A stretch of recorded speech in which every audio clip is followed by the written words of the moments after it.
سورہ آل عمران کی آیت نمبر 116 ہے۔ اعوذ باللہ من الشیطان الرجیم، بسم اللہ الرحمن الرحیم۔ ان الذین کفروا لن تغنی عنہم اموالہم ولا اولادہم من اللہ شیئا وَأُولَئِكَ أَصْحَابُ النَّارِ هُمْ فِيهَا خَالِدُونَ مَثَلُ مَا يُنْفِقُونَ فِي هَذِهِ الْحَيَاةِ الدُّنْيَا كَمَثَلِ رِيحٍ فِيهَا صِرٌّ أَصَابَتْ حَرْثَ قوم ظلموا أنفسهم فأهلكت وما ظلمهم الله ولكن أنفسهم يظلمون۔ صدق اللہ العظیم۔ بے شک جو لوگ کافر ہو گئے ان کے مال اور ان کی اولاد اللہ کے مقابلے میں ان کے ذرا بھی کام نہیں آئیں گے، اور یہ لوگ دوزخ والے ہیں جس میں ہمیشہ ہمیشہ رہیں گے۔ یہ لوگ جو کچھ اس دنیا کی زندگی میں خرچ کرتے ہیں اس کی مثال اس ہوا کی طرح ہے کہ جس میں سخت سردی ہو، جو کسی ایسی قوم کی کھیتی کو پہنچے کہ جنہوں نے اپنی جانوں پر ظلم کیا ہو، اور وہ ہوا اس کھیتی کو تباہ کر دے۔ اور اللہ تو ظلم نہیں کرتے ہیں، لیکن لوگ اپنی جانوں پر خود ظلم کرتے ہیں۔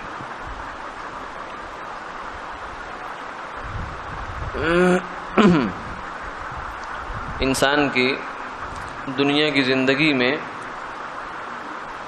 اپنی جان تو ایک بنیادی کردار ادا کرتی ہے، لیکن اس کے علاوہ دو بڑی بڑی نعمتیں کہہ لیجئے یا چیزیں کہہ لیجئے کہ جو انسان کی زندگی کو بھرپور بناتی ہیں، اور ان کی کمی زندگی میں جو ہے وہ ایک بہت بڑی کمی رہتی ہے اگر ان چیزوں میں کمی ہو۔ ایک مال ہے اور دوسری اولاد۔ یہ وہ دو نعمتیں ہیں اللہ کی کہ جسے ہر انسان کی جو ضرورت ہے۔ اسی لیے نوح علیہ السلام نے جب اپنی قوم کو دعوت دی تو اس میں فرمایا کہ ان استغفروا ربکم انہ کان غفارا یرسل السماء علیکم مدرارا ویمددکم باموال وبنین، کہ اللہ سے استغفار کرو اور اپنے گناہوں کی بخشش چاہو، اللہ تمہیں معاف کر دیں گے اور تمہارے اوپر آسمان کے دروازے کھول دیں گے اور تمہیں مال اور اولاد سے تمہاری مدد کریں گے۔ تو یہ دو نعمتیں جو ہیں یہ اللہ کی بڑی نعمتیں، اس میں کوئی شک نہیں ہے۔ مال سے بھی انسان کے بہت سارے حاجات وابستہ ہیں، بہت ساری ضرورتیں وابستہ ہیں اس دنیا کی زندگی میں، اور اولاد سے بھی بہت ساری ضرورتیں وابستہ ہیں کہ جو مال سے پوری نہیں ہو سکتی، اور کچھ ضرورتیں ہیں جو اولاد سے پوری نہیں ہوتی، وہ مال سے پوری ہوتی ہیں۔ تو یہ دو بڑے سہارے ہوتے ہیں زندگی میں انسان کے۔ تو فرمایا کہ جو لوگ کافر ہو گئے، جنہوں نے کفر کیا، مسلمان کے لیے تو اگر حلال کا مال ہے اور اولاد اس کی مطیع و فرما بردار ہے تو دنیا میں بھی فائدہ ہی فائدہ ہے اور آخرت میں بھی فائدہ ہی فائدہ ہے۔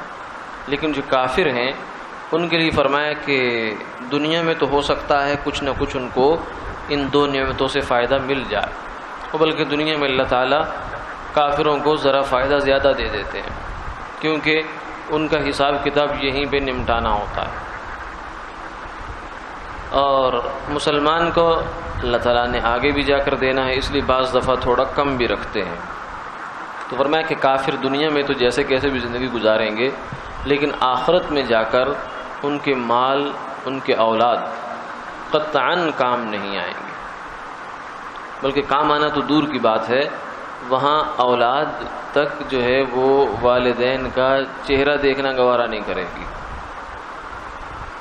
قیامت والے دن فرمایا یوم یفر المرء من اخیہ و امہ و ابیہ و صاحبتہ و بنیہ، کہ اس دن آدمی بھاگے گا اپنے بھائی سے، اپنی ماں سے، اپنے باپ سے اور اپنی اولاد سے، وہ اولاد جس کو دنیا میں اس قدر عزیز رکھتا تھا کہ ان کے لیے حلال حرام دن رات جو ہے ایک کیا، خون پسینہ ایک کیا، کوئی پرواہ نہیں کی اپنی صحت کی، اپنے وقت کی، اپنی عبادات کی، کوئی پرواہ نہیں کی اس اولاد کے لیے، آج اسے دیکھ کر بھاگ رہا ہے۔ تو یہ قیامت والے دن یہ کام آنا تو دور کی بات ہے، قریب بھی نہیں آئیں گے۔ لن تغنی عنہم اموالہم، فرمایا کہ ان کے مال، ان کی اولادیں، ان کے قطعاً شیئا، قرآن پاک کہتا ہے شیئا، شیء کہتے ہیں کچھ چیز، اس پر تنوین ہے، تنویر تنکیر کے لیے ہوتی ہے، یعنی کسی درجے میں بھی تھوڑا سا بھی کام نہیں آئیں گے۔ اولئک اصحاب النار، اور اللہ انہیں دوزخ میں اٹھا کر ڈال دیں گے، ہم فیہا خالدون، اور کفر کی سزا یہ ہے کہ ہمیشہ ہمیشہ ہمیشہ ہمیشہ کی جہنم، یعنی کوئی نہ ختم ہونے والی ناکامی اور نہ ختم ہونے والا عذاب۔ اللہ حفاظت فرمائے۔ اور اس کے بعد آگے فرمایا کہ یہ جو کافر لوگ دنیا کی زندگی میں مال خرچ کرتے ہیں، چاہے وہ اپنی ذاتی ضرورتوں کے لیے خرچ کریں یا وہ چیریٹی کا کام کریں، صدقہ خیرات کریں، کوئی ٹرسٹ بنا لیں، یا یہ ہے کہ دین کے خلاف خرچ کریں، تینوں قسم کے جو اخراجات ہیں ان کے اپنی ذات کے لیے کریں، یا چیریٹی کے طور پر کریں، یا دین اور دین حق کی اشاعت میں رکاوٹ بنانے کے لیے کریں، اور اپنی باطل جو دین ہے اس کو ترویج کے لیے کریں، ہر صورت میں ان کا خرچ کیا ہوا ان کے کام نہیں آئے گا، آخرت میں بھی کام نہیں آئے گا، اور دنیا میں بھی اللہ اس کو بے اثر کر دیں گے کہ ان کا خرچ کیا ہوا انہیں کوئی فائدہ نہیں دے گا۔ اور اس کو ایک بڑی خوبصورت مثال سے سمجھایا، اور کہ کافروں کا خرچ کیا ہوا مال یہ ایسے ہے جیسے ایک لہلہاتی کھیتی ہو کہ دکھنے میں تو بالکل تیار ہے، کھیتی بالکل تیار ہے، اب بس کٹنے کا وقت باقی ہے، پوری ہے، دکھنے میں بڑی فائدہ مند ہے، لیکن ایک ہوا چلے، باد سموم، کھیتی کو تباہ کرنے کے لیے جو ہوا ہوتی ہے وہ دو قسم کی ہوتی ہے، ایک ہوا جو پالا پڑنا جسے کہتے ہیں، ٹھنڈ شدید قسم کی جب پڑتی ہے تو بھی کھیتی جو ہے مرجھا جاتی ہے، ختم ہو جاتی ہے، اور دوسری ہوا جو ہے وہ شدید گرم ہوتی ہے جسے باد سموم کہتے ہیں، ایک باد نسیم ہوتی ہے جو ٹھنڈی ٹھنڈی میٹھی میٹھی ہوتی ہے اور وہ پودوں کے لیے، انسانوں کے لیے، جانوروں کے لیے بڑی راحت کا اور جو ہے نشاط کا پیغام لاتی ہے، اور ایک باد سموم ہے جو لو چلتی ہے اور بہت تیز گرم ہوتی ہے۔ تو فرمایا کہ کھیتی موجود ہے اور اس سے نفع اٹھایا جا سکتا ہے، ایسی حالت میں موجود ہے، لیکن ہوا آئی اور آ کر اس کو ملیا میٹ کر گئی، اس کا ستیہ ناش کر کے چلی گئی۔ تو کافر لوگ جو نیک کام کرتے ہیں مثلا دنیا میں، تو بظاہر وہ ایک کھیتی ہے ان کی، جیسے ایک کسان کھیتی کرتا ہے اور زمین میں بیج بوتا ہے، ہل چلاتا ہے، محنت کرتا ہے، نتیجہ یہ نکلتا ہے کہ کھیتی ہریالی ہو جاتی ہے، لہلہانے لگتی ہے، اور اس کے بعد کیا ہو، ہوا آئے اور آ کر اس کو ساری کو تباہ کر کے چلی جائے، تو کتنے افسوس کی بات ہے۔ تو فرمایا یہی مثال سمجھو کہ جس شخص کے دل میں ایمان نہیں ہے اس کی کھیتی جو ہے وہ اینڈ تک نہیں پہنچے گی، یعنی آخرت کی کھیتی، الدنیا مزرعۃ الآخرہ، فرمایا دنیا آخرت کی کھیتی ہے، جو یہاں عمل آپ کر رہے ہیں یہ گویا کہ آخرت میں جا کر ایسے ہی جمع ہو رہا ہے جیسے کسان کا ہر عمل اس کی جو حاصل ہے، اس کا نتیجہ ہے، اس کے اندر ایڈ ہوتا چلا جاتا ہے۔ تو کافر بیچارہ محنت پوری کی، زمین بنائی، ہل چلایا، رات کو جاگا بھی، سردی گرمی سب برداشت کیا، بیج بھی ڈالا اور کھیتی اگ بھی گئی، لیکن اس کا فصل نہیں اٹھا پائے گا۔ دنیا میں چیریٹی کر رہا ہے، ٹرسٹ پہ ٹرسٹ بنا رہا ہے، لیکن ایمان نہیں ہے اس کے پاس. جب ایمان نہیں ہے تو نتیجہ اس کو نہیں مل سکتا. یہ اس کھیتی کا اناج اور بیج اور غلہ اٹھا کر گھر نہیں جا سکتا. گھر سے مراد آخرت والا گھر، جنت، کہ وہاں جا کر یہ اس کو کچھ نہیں ملے گا، بلکہ راستے میں ہی اس کی جو ہے کٹ جائے گی، کھیتی ختم ہو جائے گی، پٹ جائے گی.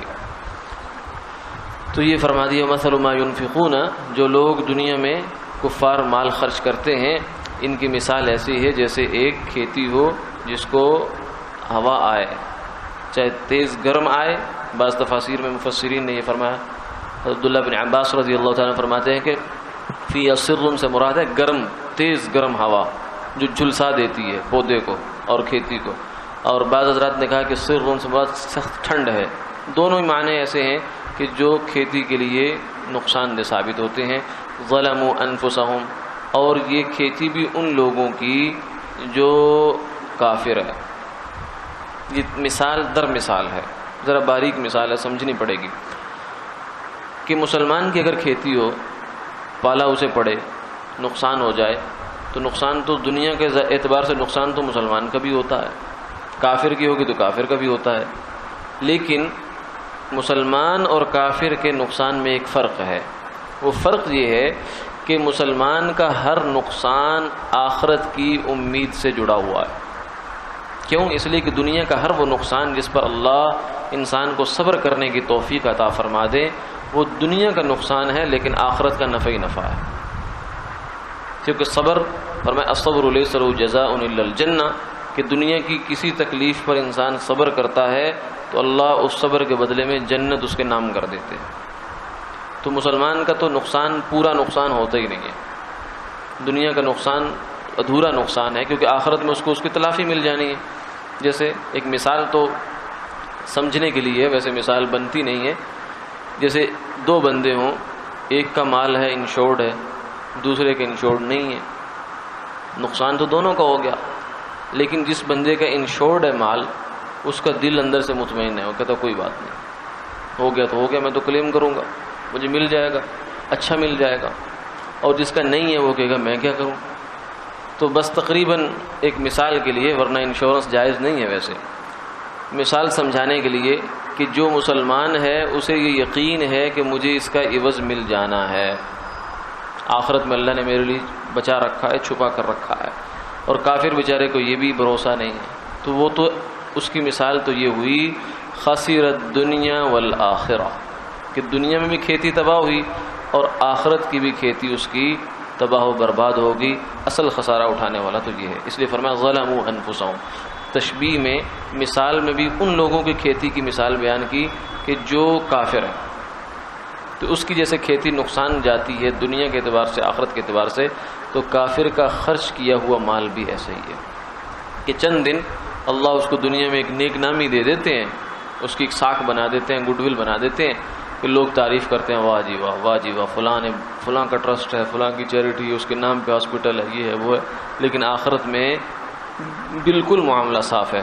وما ظلمهم اللہ، لیکن فرمایا کہ یہ ظلم ہم نے نہیں کیا، ہم نے لوگوں پر ظلم نہیں کیا، اس لیے کہ کسی کے ہاتھ باندھ کر ہم نے اس کو کافر نہیں بنایا.